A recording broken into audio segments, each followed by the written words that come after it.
ಜನವರಿ 6ನೇ ತಾರೀಕು current affairs ಬಗ್ಗೆ ಮಾಹಿತಿಯನ್ನು ನೋಡೋಣ. ಎಲ್ಲ ಕಾಂಪಿಟೇಟಿವ್ ಎಕ್ಸಾಮ್ಗೆ ಸಂಬಂಧಿಸಿದಂತೆ ಮಾಹಿತಿಯನ್ನು ನೀಡಲಾಗುವುದು. ಜೊತೆಗೆ ಓಲ್ಡ್ ಪೇಪರ್ ಕ್ವೆಶ್ಚನ್ ಪೇಪರನ್ನು ಕೂಡ ಅನಾಲಿಸಿಸ್ ಮಾಡಲಾಗುವುದು.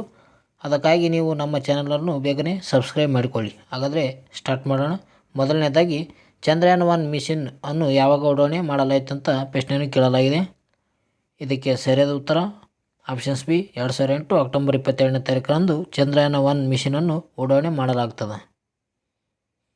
ಇದರ ಬಗ್ಗೆ ನೋಡೋದಾದರೆ ನ್ಯೂಸಲ್ಲಿ ಏನು ಕೊಟ್ಟಿದ್ದಾರೆ ಅಂದರೆ, ವಿಶ್ವದ 108 ದೇಶಗಳ 1700ಕ್ಕೂ ಹೆಚ್ಚು ಮಂದಿ ಪ್ರಭಾವವಂತ ಬಾಲಕಿಯರನ್ನು ಒಳಗೊಂಡ ಇಸ್ರೋದ ಸರ್ವ ಬಾಲಕಿಯರ ಮೂನ್ ಮಿಷನ್ ಶಕ್ತಿಶಾಟನ್ನು ಮುಂದಿನ ವರ್ಷ ಉಡಾಯಿಸಲು ಉದ್ದೇಶಿಸಲಾಗಿದೆ. ಅಂದರೆ ಮಹಿಳೆಯರಿಗೆ ಸಂಬಂಧಿಸಿದಂತೆ ಮಕ್ಕಳನ್ನು ಶಕ್ತಿಶಾಟ್ ಮೂಲಕ ಮಹಿಳೆಯರ ಉಡಾವಣೆ ಮಾಡಲು ಉದ್ದೇಶಿಸಲಾಗಿದೆ. ಬಾಲಕಿಯರನ್ನು 2026 ಸೆಪ್ಟೆಂಬರ್ನಲ್ಲಿ ಇಸ್ರೋದ ಪೋಲಾರ್ ಸ್ಯಾಟಲೈಟ್ ಲಾಂಚ್ ವೆಹಿಕಲ್ ಈ ಮಿಷನನ್ನು ಉಡಾಯಿಸಲಿದೆ. ಈ ಮಿಷನ್ ಅಭಿವೃದ್ಧಿಯಲ್ಲಿ ಬೋಟ್ಸ್ವಾನಾ ಆಗಿರ್ಬೋದು, ಗ್ರೀಸ್, ಕೋಸ್ಟಾರಿಕ್, UAE ಹಾಗೂ ಕ್ಯಾಮರೋನ್ ಸೇರಿದಂತೆ ಹಲವು ದೇಶಗಳ ಬಾಲಕಿಯರು ಇದರಲ್ಲಿ ಭಾಗವಹಿಸಲಿದ್ದಾರೆ.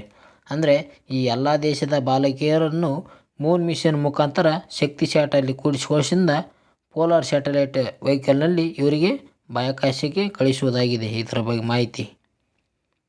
ಚಂದ್ರಯಾನ ಮಿಷನ್ಗೆ ಅಧಿಕೃತವಾಗಿ ಜನವರಿ 16 ಅಥವಾ 22ರಂದು ಘೋಷಣೆಯಾಗಲಿದೆ ಎಂದು ಶಕ್ತಿಶಾಟ್ ನಿರ್ದೇಶಕರಾಗಿರುವ ಕೇಶನ್ ಹೇಳಿದ್ದಾರೆ. ಹಾಗಾದರೆ ಚಂದ್ರಯಾನ ಬಗ್ಗೆ ಮಾಹಿತಿಯನ್ನು ನೋಡೋಣ. ನಮ್ಮ ಮೊದಲ ಚಂದ್ರಯಾನ ಆಗಿದ್ದು ಇದು 2008 ಅಕ್ಟೋಬರ್ 22ನೇ ತಾರೀಕು ಉಡಾವಣೆ ಆಗುತ್ತದೆ. ಮೊದಲ ಚಂದ್ರಯಾನ. ಇದರ ಸಾಧನೆ ಏನಿತ್ತಂದ್ರೆ, ಚಂದ್ರನ ಮೇಲೆ ನೀರಿನ ಅಂಶಗಳ ಪತ್ತೆ ಮಾಡಲಾಯಿತು. ಯಾವುದು ಮಿಷನ್ ಮೂಲಕ?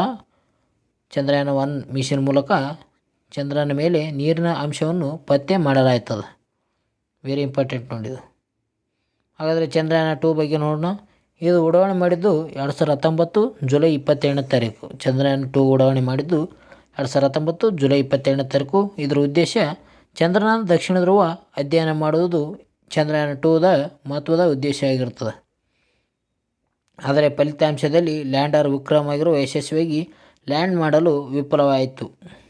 ಆದ ಕಾರಣ ಚಂದ್ರಯಾನ-2 ವಿಫಲವಾಯಿತು ಅಂತ ಹೇಳ್ಬೋದು ನಾವು. ಅದಕ್ಕೋಸ್ಕರ 2023ರಲ್ಲಿ ಚಂದ್ರಯಾನ-3ಯನ್ನು ಉಡಾವಣೆ ಮಾಡಲಾಗುತ್ತದೆ. ಚಂದ್ರಯಾನ-3 ಇದು ಉಡಾವಣೆ ಆಗಿದ್ದು 2023 ಜುಲೈ 24. ಇದು ಲ್ಯಾಂಡ್ ಆಗಿದೆ ಯಾವಾಗಂದ್ರೆ ಆಗಸ್ಟ್ 23ರಂದು.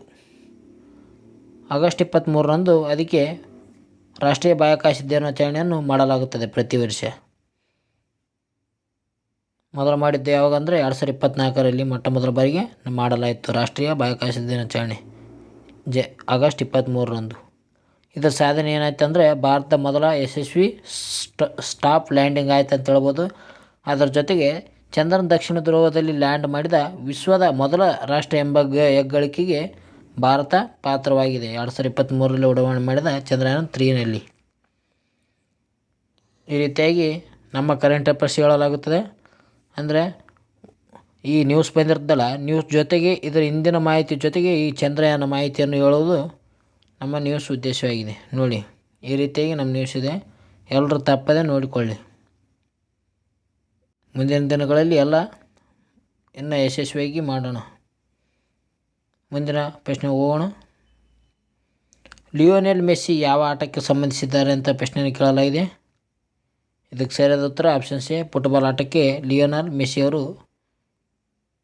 ಸಂಬಂಧಿಸಿದ್ದಾರೆ.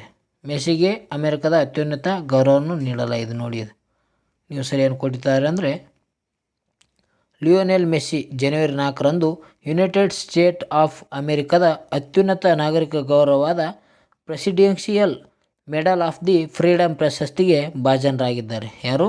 Lionel Messi. ಇಂಪಾರ್ಟೆಂಟ್ ಆಗುತ್ತೆ ನೋಡಿ.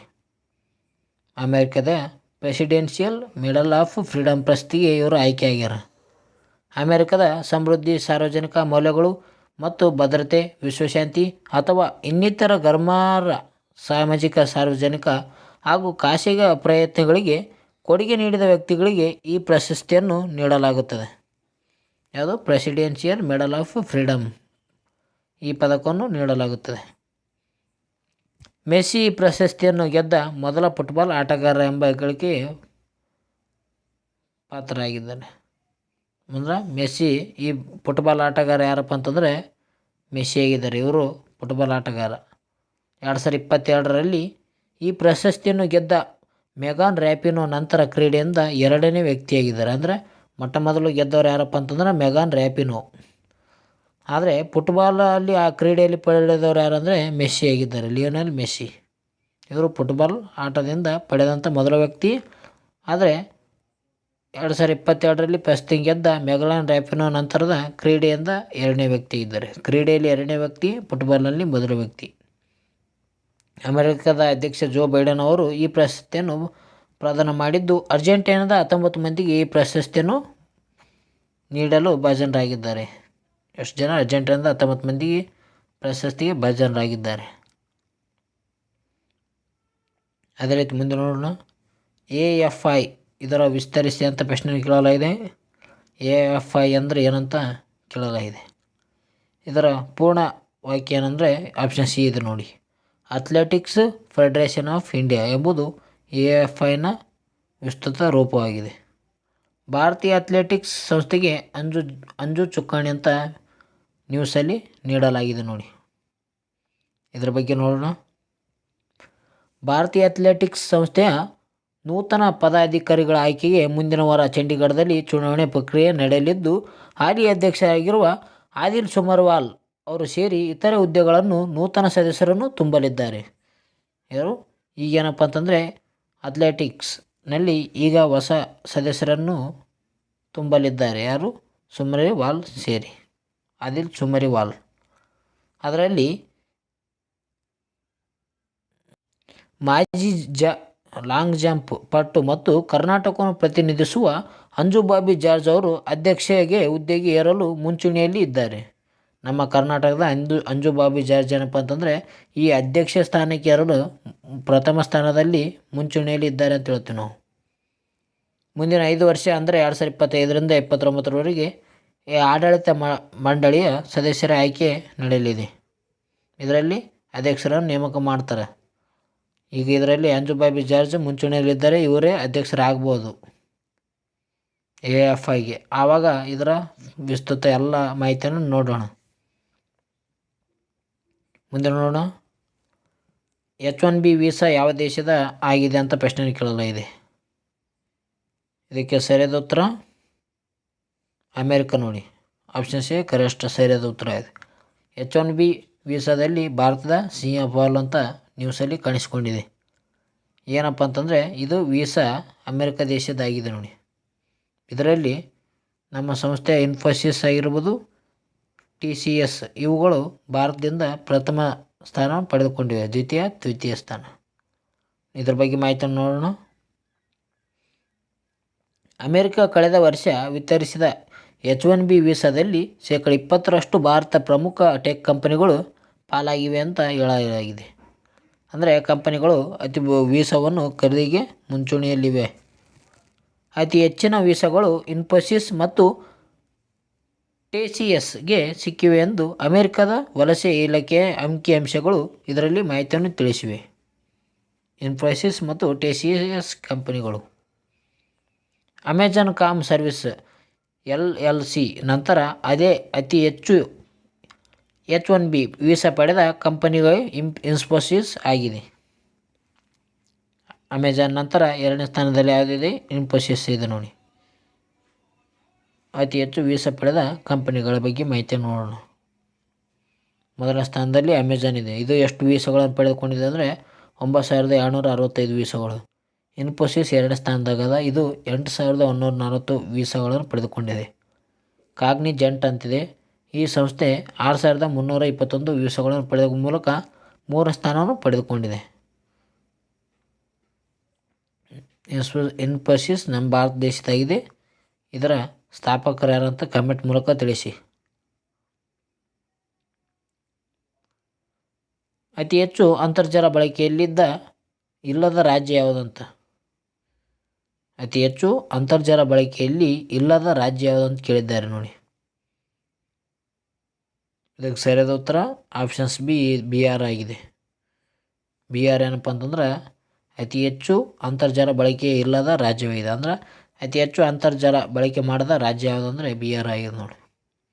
ಅಂತರ್ಜಲ ಅಂದ್ರೆ ಈ ಬೋರಿಂಗ್ ಹಾಕೋದು ನೋಡಿ, ಇಲ್ಲಿ ಹಾಕ್ತಿದ್ದಾರೆ. ಈ ರೀತಿಯಾಗಿ ನೆಲದಿಂದ ನೀರನ್ನು ತೆಗೆಯೋದು ಅಂತರ್ಜಲ. ಕರ್ನಾಟಕದಲ್ಲಿ ಅಂತರ್ಜಲ ಬಳಕೆ ಹೆಚ್ಚಳವಾಗಿದೆ, ಅದಕ್ಕೆ ನ್ಯೂಸಲ್ಲಿ ಆರ್ಟಿಕಲ್ ಕೊಟ್ಟಿದ್ದಾರೆ. ಇದರ ಬಗ್ಗೆ ನೋಡೋಣ. ಕರ್ನಾಟಕದಲ್ಲಿ ಅಂತರ್ಜಲದ ಬಳಕೆಯು ಗಂಭೀರ ಪ್ರಮಾಣದಲ್ಲಿ ಹೆಚ್ಚಾಗುತ್ತಿದೆ ಎಂದು ಕೇಂದ್ರ ಅಂತರ್ಜಲ ಮಂಡಳಿ ವರದಿಯೊಂದು ಹೇಳಿದೆ. 2023ಕ್ಕೆ ಹೋಲಿಸಿದರೆ 2024ರಲ್ಲಿ ಅಂತರ್ಜಲ ಬಳಕೆ ಪ್ರಮಾಣವು -2.22% ಹೆಚ್ಚಳವಾಗಿದೆ ಎಂದು ವರದಿ ಹೇಳಿದೆ. ಎಷ್ಟಂತ? 2.22% 2024ರ ಹೆಚ್ಚಿಗೆ ಆಗಿದೆ ಅಂತ ಹೇಳ್ಯಾರ. ಇದರಲ್ಲಿ ಬೆಂಗಳೂರು ನಗರ, ಬೆಂಗಳೂರು ಗ್ರಾಮಾಂತರ, ಕೋಲಾರ, ಚಿತ್ರದುರ್ಗ, ತುಮಕೂರು ಜಿಲ್ಲೆಗಳಲ್ಲಿ ಅಂತರ್ಜಲವನ್ನು ಅತಿಯಾಗಿ ಬಳಕೆಯಾಗಿರುವುದು ಕಂಡುಬರುತ್ತದೆ. ಈ ಜಿಲ್ಲೆಗಳಲ್ಲಿ ಅತಿಯಾಗಿ ಅಂತರ್ಜಲ ಬಳಕೆಯನ್ನು ಮಾಡಲಾಗಿದೆ. ಅದೇ ರೀತಿಯಾಗಿ ರಾಜ್ಯಗಳ ಬಗ್ಗೆ ನೋಡೋಣ. ರಾಜ್ಯಗಳಲ್ಲಿ ರಾಜಸ್ಥಾನ್, ಹರಿಯಾಣ, ಕರ್ನಾಟಕ, ಆಂಧ್ರ ಪ್ರದೇಶ್ ಮತ್ತು ತೆಲಂಗಾಣ ರಾಜ್ಯಗಳಲ್ಲಿ ಅಂತರ್ಜಲದಲ್ಲಿ ಫ್ಲೋರೈಡ್ ಪ್ರಮಾಣವು ಮಿತಿ ಮೀರಿದೆ ಎಂದು ವರದಿಯಲ್ಲಿ ಆತಂಕ ವ್ಯಕ್ತಪಡಿಸಲಾಗಿದೆ. ಈ ರಾಜ್ಯಗಳಾಗಿರ್ಬೋದು ಮತ್ತು ಈ ಜಿಲ್ಲೆಗಳಾಗಿರ್ಬೋದು, ಇವಲ್ಲಿ ಅಂತರ್ಜಲ ಬಳಕೆ ಜಾಸ್ತಿ ಆಗಿದೆ ಅಂತ ವರದಿಯನ್ನು ನೀಡಲಾಗಿದೆ. ಮುಂದಿನ ಪ್ರಶ್ನೆ ನೋಡೋಣ. ಅರೆನಾ ಸಬಲೆಂಕಾ ಅವರು ಯಾವ ಆಟಕ್ಕೆ ಸಂಬಂಧಿಸಿದರು ಅಂತ ಪ್ರಶ್ನೆಯನ್ನು ಕೇಳಲಾಗಿದೆ. ಇದಕ್ಕೆ ಸರಿಯಾದ ಉತ್ತರ ಸಿ ನೋಡಿ, ಆಪ್ಷನ್ ಸಿ, ಟೆನ್ನಿಸ್ ಆಟಕ್ಕೆ ಅರೆನಾ ಸಬಲೆಂಕಾ ಅವರು ಭಾಜನರಾಗಿದ್ದಾರೆ. ನ್ಯೂಸಲ್ಲಿ ಏನು ಕಂಡಿದೆ ಅಂದರೆ, ಬ್ರಿಸ್ಬೇನ್ನಲ್ಲಿ ನಡೆದ ಕ್ರೀಡೆಯಲ್ಲಿ ಅರೆನಾ ಸಬಲೆಂಕಾ ಅವರು ಗೆಲುವನ್ನು ಸಾಧಿಸಿದ್ದಾರೆ. ಇದರ ಬಗ್ಗೆ ನೋಡೋಣ. ವಿಶ್ವದ ನಂಬರ್ 1 ಟೆನ್ನಿಸ್ ತಾರೆ ಅರೆನಾ ಸಬಲೆಂಕಾ ಅವರು ಬ್ರಿಸ್ಬೇನ್ನಲ್ಲಿ ನಡೆದಂಥ ಅಂತಾರಾಷ್ಟ್ರೀಯ ಟೂರ್ನಿಯಲ್ಲಿ ರಷ್ಯಾದ ಪೋಲಿನಾ ಕುದರ್ಮತೋವಾ ಅವರನ್ನು ಸೋಲಿಸುವ ಮೂಲಕ 18ನೇ ಬಾರಿ ಅಂತಾರಾಷ್ಟ್ರೀಯ ಖ್ಯಾತಿಯ ಆಟಗಾರ್ತಿ ಎಂಬ ಬಿರುದಿಗೆ ಭಾಜನರಾಗಿದ್ದಾರೆ. ಯಾರು? ಅರೆನಾ ಸಬಲೆಂಕಾ. ಇವರು ಟೆನ್ನಿಸ್ ಆಟಕ್ಕೆ ಸಂಬಂಧಿಸಿದಂಥ ಮಹಿಳೆಯಾಗಿದ್ದಾರೆ. ಪುರುಷರಲ್ಲಿ ಅದೇ ರೀತಿಯಾಗಿ ಪುರುಷರಲ್ಲಿ ಯಾರು ಗೆದ್ದಿದ್ದಾರೆ ಅಂದರೆ, ಚೆಕ್ ದೇಶದ ಆಟಗಾರ ಆಗಿರುವ ಜೆರಿಲಿಯಾಕಾ ಅವರು ಅಮೆರಿಕದ ರಿಲ್ಲಿ ಒಪೆಲ್ಲಾಕಾ ಅವರನ್ನು ಸೋಲಿಸುವ ಮೂಲಕ 2ನೇ ಬಾರಿಗೆ ಪ್ರಶಸ್ತಿಯನ್ನು ಮುಡಿಗೇರಿಸಿಕೊಂಡಿದ್ದಾರೆ. ಯಾರು? ಪುರುಷರ ಕ್ರೀಡೆಯಲ್ಲಿ ಜೆರಿಲಿಯಾಕಾ ಅವರು ಪಡೆದುಕೊಂಡಿದ್ದಾರೆ.